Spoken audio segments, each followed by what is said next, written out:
Hello, everybody, and welcome to the Leaders in Supply Chain podcast. I am your host, Radu Palamariu, Managing Director of Reckitt Global. And delighted to have with us today Christoph Häusler, who is the Chief Manufacturing Officer of Refresco Group. So just a bit of introduction for Refresco. Is the world's largest independent bottler for retailers and A-brands in Europe, North America. I do believe also Mexico is a very large market for you guys. 79 manufacturing sites and growing, very impressive footprint.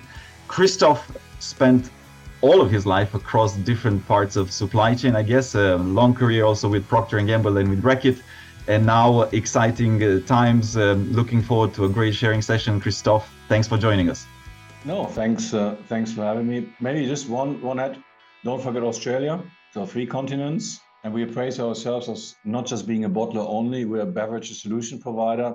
So whatever you want to fill in a consumer-friendly packaging, and if you pay well and if you pay on time, we are the first go-to.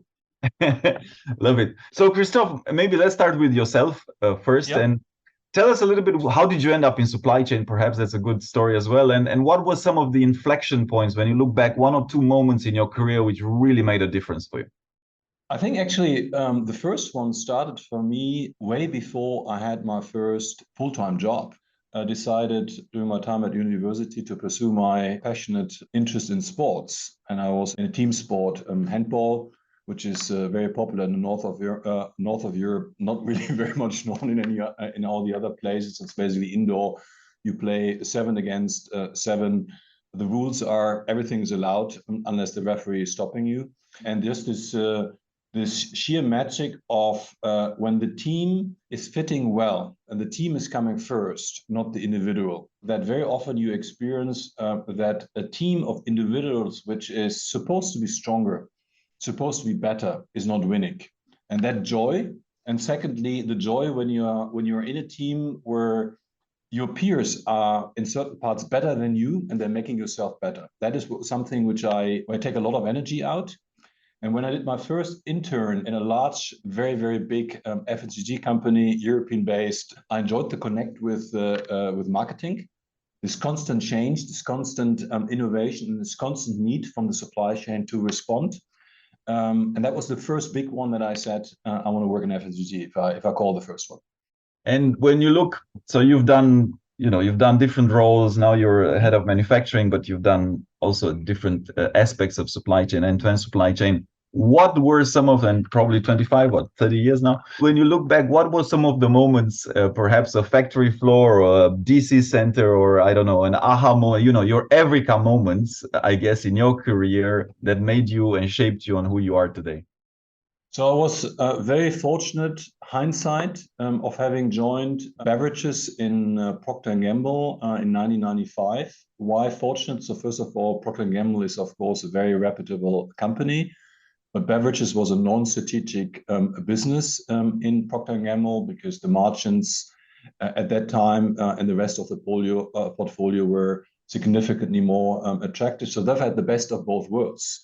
I basically had all the training, all the access to all these talents and the wisdom of the company, but equally also the space, limited funds, and therefore I had significant opportunities. That was one. And the second one for sure was career opportunities there were significantly faster than anywhere else because of obviously a very lean structure. And I remember well, my first team I had were a team of 27 people. And you had to learn as of day one that you have to make decisions.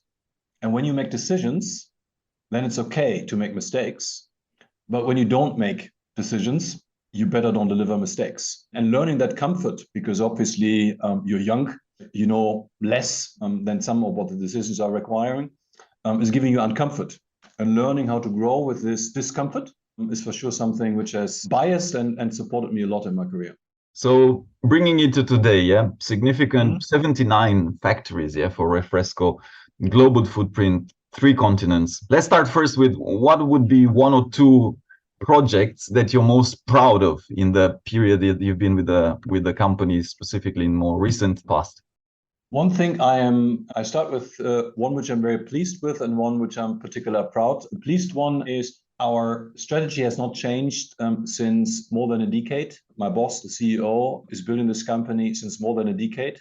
So I joined the company where basically a CEO is there since, in F&G terms, more than 5 terms. So this is probably unheard of.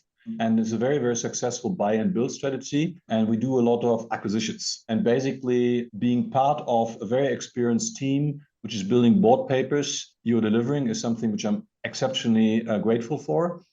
Because we all know that the company is only as good as your next acquisition. So, you can do 9 good ones, but you mess up with one, you have an issue. The second one is something which is, it's a company which is growing very fast.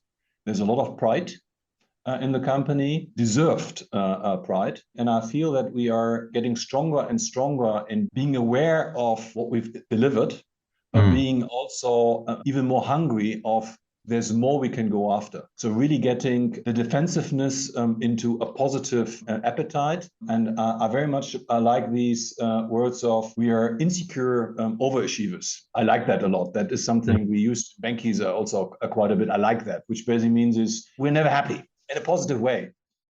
And when you look a manufacturing footprint like yours with a lot of different factories, and again, the need to be in close proximity to your clients also to deliver those cost efficiencies, sustainability aspects is important. What are your main focus areas for the next 12 to 24 months? And also what's the main challenges that you foresee you will have to get it?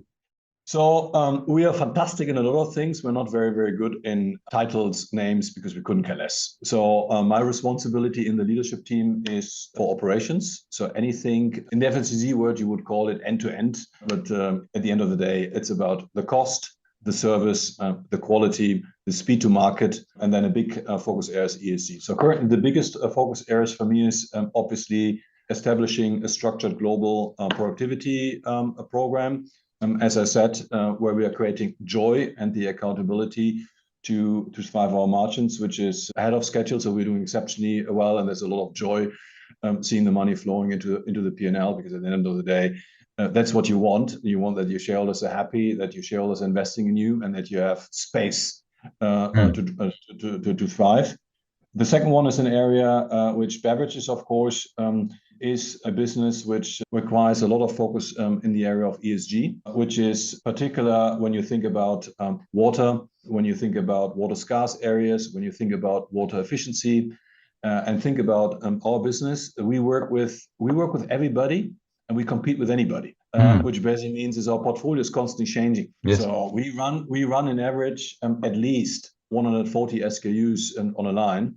And it might be in the morning red, it might be in the afternoon blue, it might be yellow, it might have other symbols on it. And therefore, not using this as an excuse of not driving for this is a focus area, because we want to be in that area, obviously, in a visible front runner. And that's something we are focusing very much on. I was talking to a CEO a couple of months ago, and we were talking historically. They were extremely good at manufacturing and operations excellence. They would typically have a chief operations officer that came, and they still have actually, that came from a very strong manufacturing background. And he was kind of telling me that, look, that's all fine. And, we're probably the most efficient and effective at producing, I'll not call the product, producing what we produce. Issue is that knowing when to produce it, knowing when to deliver it, knowing where to store it to minimize the logistics costs around it and the lead times, we're not there. So I wanted to ask you this linkage, this end-to-end linkage. There's a lot in most companies. I have to be fair. I mean, yes, we talk Procter & Gamble and whatnot, but nobody does it perfectly. Nobody. I mean, there's definitely certain companies that are very good at 1, 2 of the aspects, but I haven't yet come across, and again, you've been more at it than I have, somebody that does it all flawlessly. So I wanted to ask, if you had that magic wand right inside Refresco, where or what is that link that would make the most difference throughout your end-to-end supply chain, and that would improve the most your productivity or your efficiency? So first of all, the good news for us is we're not perfect. Nobody. Yeah. And that's of course good news, because first of all, that's the justification that we are all going to work every day. And secondly, it gives of course a big value creation. High level speaking, I strongly believe that a good company ultimately is measured by what do the customers of that company think. Second, are you able to attract talents? And third, and that's the hardcore measurement, is your financial performance. If your strategy sounds great, but you're not able to keep or increase your market share, you're not able to keep and increase your margins, your strategy might be still fantastic, but you just suck, excuse my language, in execution. So these are the three which you need to focus on, and there's always something which you can improve. To the question of the magic stick, I don't believe that there's one magic one around globally. I think the most important thing always is that you have your key leaders, your key positions. I mean, from a department manager in a side and so on and so forth, that you have this ingrained thrive for accountability, a bit of a different word for entrepreneurship. Yeah, that you really have this passion for owning something. And secondly, the constant injection of seeing the bigger picture in order the individual then can see, how do I prioritize my own contribution? Because we all know it when we have worked in the factory. Sometimes basically we are pushing certain things which have a consequence in logistics. And maybe for the company, it would be better that the logistics area is pushing this, just to call out one example. And when you basically bring these people, these behaviors in the right swing, that basically there's an understanding of your accountability in this, and you have a passion for driving the bigger one, then I think your balance is out. And that's for Refresco. That's why we always ensure the decisions, like a price, like which customers to work with, they sit locally. So yes. There is not an ivory tower which is telling the country 3,000 miles away how to do it. So this sits locally. And my job is not to shine. My job is to do anything I can and everything I can with my team to support my commercial leaders that they win at any moment of time. That's my job. My job is not to shine. That's my job. And if I get this into the heart, the brains of everybody, it's really fun. Love it. And I want to ask you, because this is quite a unique perspective, Refresco being a company that buys and continues to expand through a lot of acquisitions. So you've been there 2 years and a half, yeah? So you've probably seen a few of these. So from the supply chain lens... You're assuming correct. From a supply chain lens, when you go and, okay, you've acquired a new company. Yeah. What do you go and look at? What are some of the things that you prioritize first? And I'll give you a sharing, right? So I was talking to another chief supply chain officer. It wasn't in the context of an M&A. That's why it's quite interesting, your perspective. But he was saying, just in general, he goes into a new company. He took over the position of COO. He went to see a factory.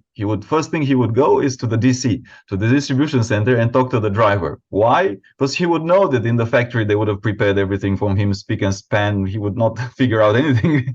But if he spoke to the driver waiting to get the goods out of the warehouse, that guy will tell him, is it late? Is it how? What's the lead time, and so on. So I'm curious, from your perspective, right? Where would you look from this M&A lens, supply chain? I think, first of all, it's very important that we take ourselves in operations not too serious, but equally also being aware that we have a significant contribution. I mean, an acquisition is always, at the end of the day, funded by the financial performance. And in a business like Refresco, it comes with which customers do you attract, which margins can you put in place, and how are you able and how effective to deliver against this in operation. So therefore, if from a financial point of view, a target is seen as fit, if the footprint, its customer base, its previous performance is seen as fit in a strategy, I, of course, look with no order and priority at what is the asset base, what do I see, what are similarities, where can I scale, what type of investments are required, are there any exposures, particularly in beverages from an environmental point of view, and so on and so forth. And then a big portion for me is always to look at who are the people, what is the organization, because we are growing so fast that we have a constant need to add talents. And if there's one thing which has excited me as of day one, this company has doubled at least every 5 years, at least. If you look into the numbers, you would probably say every 4 years. And the core of the cultural values have always stayed. I mean, how magic is this?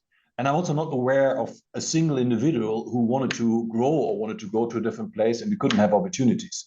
So therefore, very important when you go into an acquisition, how much is the culture? How much is the difference? In my previous business experience, I've experienced once a completely different culture. And that is something which you then need to factor in your cost base, because that cannot be underestimated. I mean, running a pharma factory is a completely different mindset, rightfully so, than running, for instance, a corrugate plant. So you need to see where you're at, and then you need to build into your value model, because at the end of the day, when you signed the deal and the deal comes in, you need to deliver your numbers, because your current deal is only as good as the next deal. So you got to deliver. So this actually reminds me. So I know two different companies. They are in the logistics space though. So but okay. I mean, I like to think bigger picture, and I don't believe that much that industry is in itself.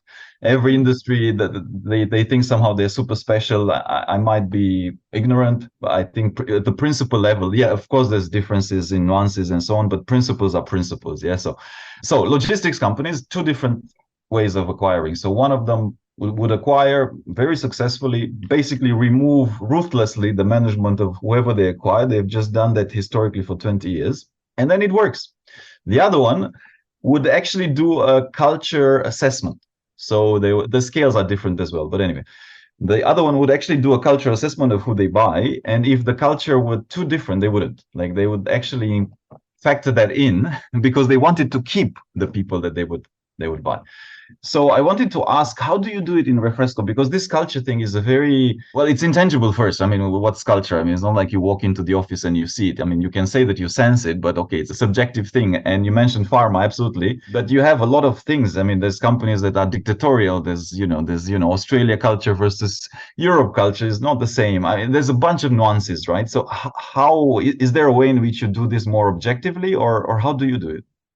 I mean, first of all, you've moved around in the world. You lived in different places. You speak constantly as part of your job and your passion with all kinds of people, and we experience every day that how limited are we as an individual. I had the fortune in living in 3 continents and multiple countries, half in emerging markets, half in more established markets, and every place has his magic. And when you experience this yourself, you basically get even more open for making sure that you bring as much as possible in there. So in Refresco, first and foremost, that was also one of the reasons for me joining. We really have a fantastic CEO who is embracing this.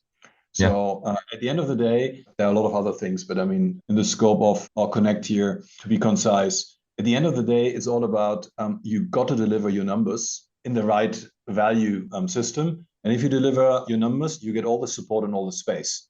And what I love about our company is it's about that. It's not about how you say it.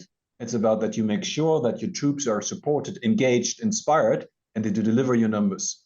And every place is a little bit different, and you're completely empowered. And it's led by the CEO. It's he knows every individual, and therefore coming back to the origin, if you have that passion, if you want to be an entrepreneur, and you're basically leading a company which happened to join us, well, the future is yours. Absolutely. You mentioned talent and people quite a few times. When you hire, irrespective of role, yeah, I'm not talking hard skills. Are there certain soft skills that you look for? Are there certain, characteristic traits, values that you try to spot? For me, I get intrigued always to see is there humbleness. And this word is unfortunately heavily hyped over the last years, but I'm looking for some authenticity. And authenticity doesn't mean that I'm preparing myself and I'm thinking, who are you and how do I come across? So basically, who is this person?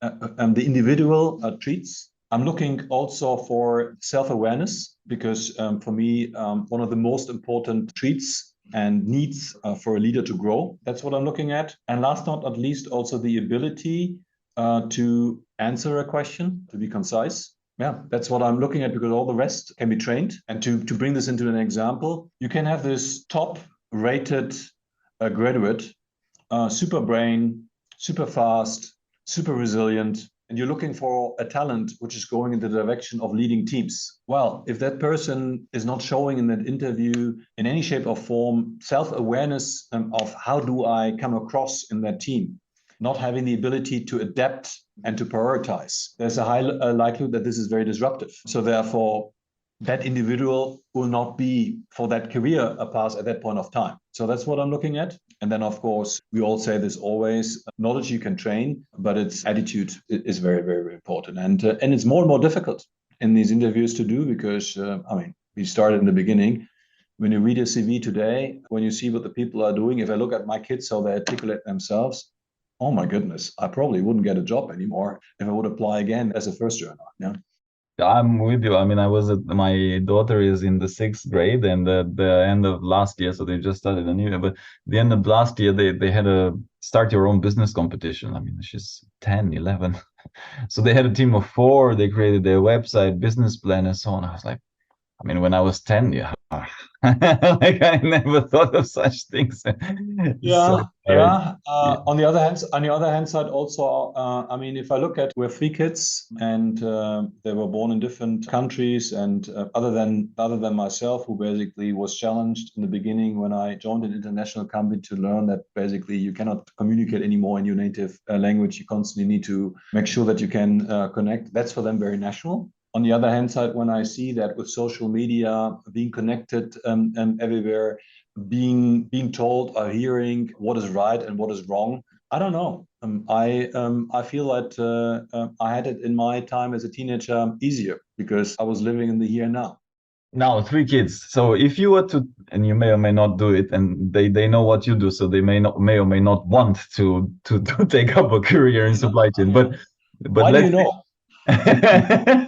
I mean, I have kids as well. They couldn't care less about it. But anyway, so what this time from a hard skills perspective or harder skills perspective, whatever functional skills, right? What would you tell them? So if you wanted them to have a super successful career in the realm of supply chain, what would you tell them to study as of today? So first of all, independent of supply chain, I really wish my kids and anybody that they are having the chance to do what they like. That's the biggest luxury you can have. I really wish that they can afford and can do what they like. And I will do anything I can together with my wife that we can support them, that they can do what they like. So I do not want them to go after a career. I want them to go after what they like.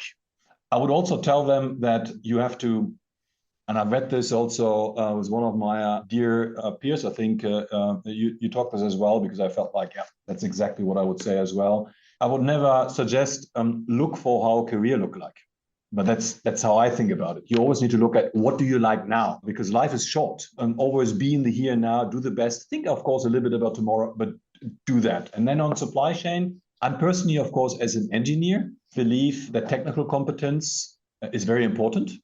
I think yes, you can with a strong background in economy, you can also and great people skills. You can also be a great supply chain leader, but learning very scientifically and analytically how this is getting connected helps.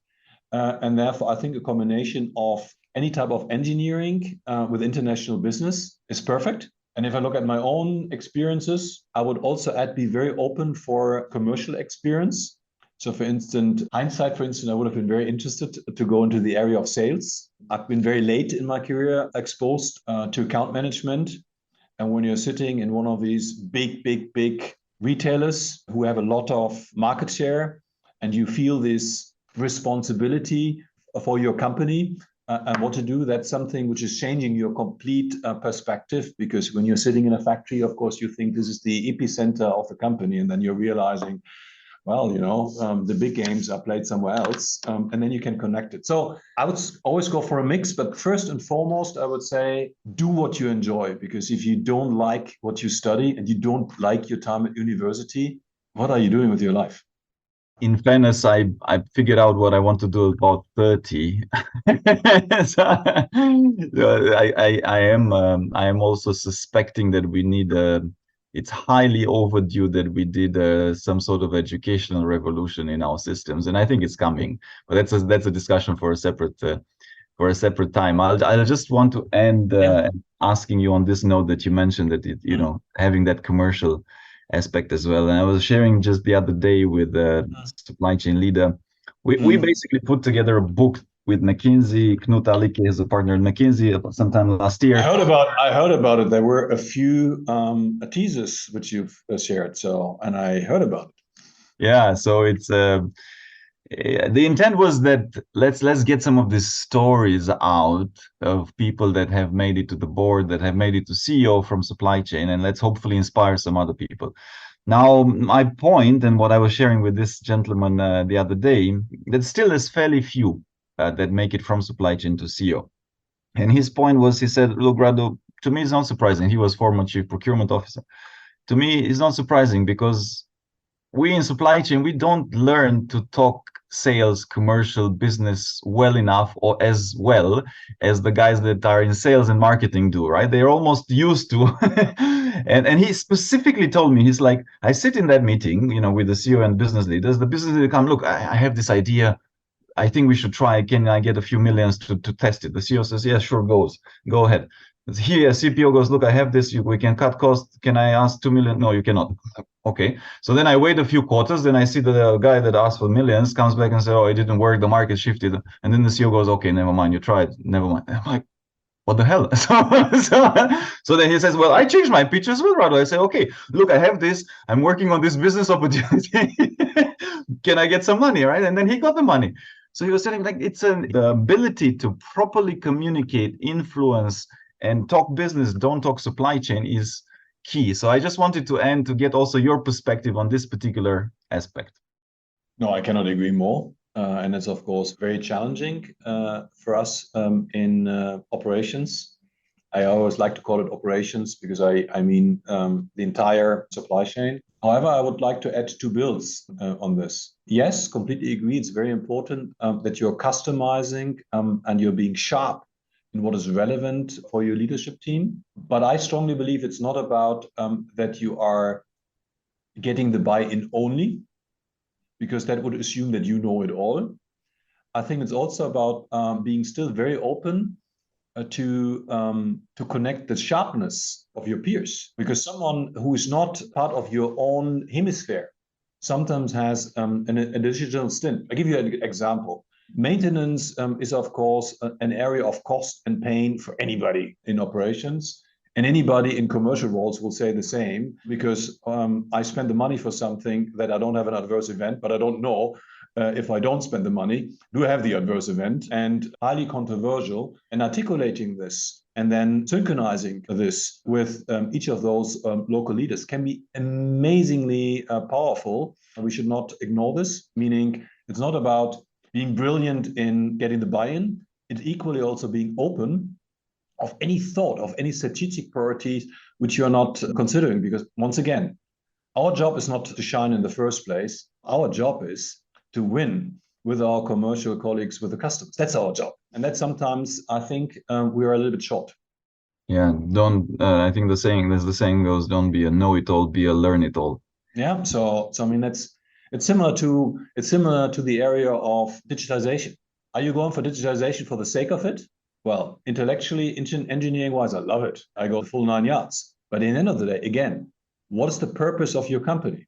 And it's always need to find the right mixer of, being connected, being on top of things, being able to attract top talent. So you need to do certain things. But equally also, if you don't deliver your P&L, you can talk until the cows go home, but you will not have a lot of space. And managing this pragmatically, navigating between the short and the long, that's our job. And I find that fascinating. Yeah. Love it. Christoph, been a delight. Thanks for sharing. Thanks for joining us today. And keep having fun and enjoying the work that you do in operations and manufacturing and supply chain.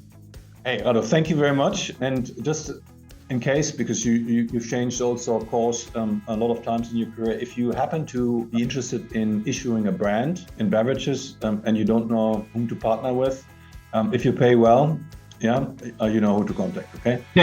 And also, similarly, if you are looking to recruit, you know who to contact.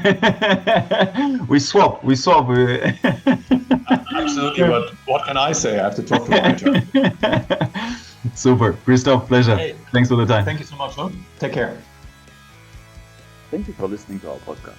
If you liked what you heard, be sure to go to www.elcotglobal.com and click the podcast button for all the show notes of the interview. Also subscribe to our mailing list to get our latest updates first.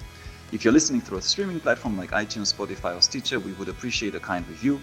5-star works best to keep us going and our production team happy. And of course, share it with your friends. I'm most active on LinkedIn, so do feel free to follow me. And if you have any suggestions on what to do and who to invite next, don't hesitate to drop me a note. And if you're looking to hire top executives in supply chain or transform your business, of course, contact us as well to find out how we can help.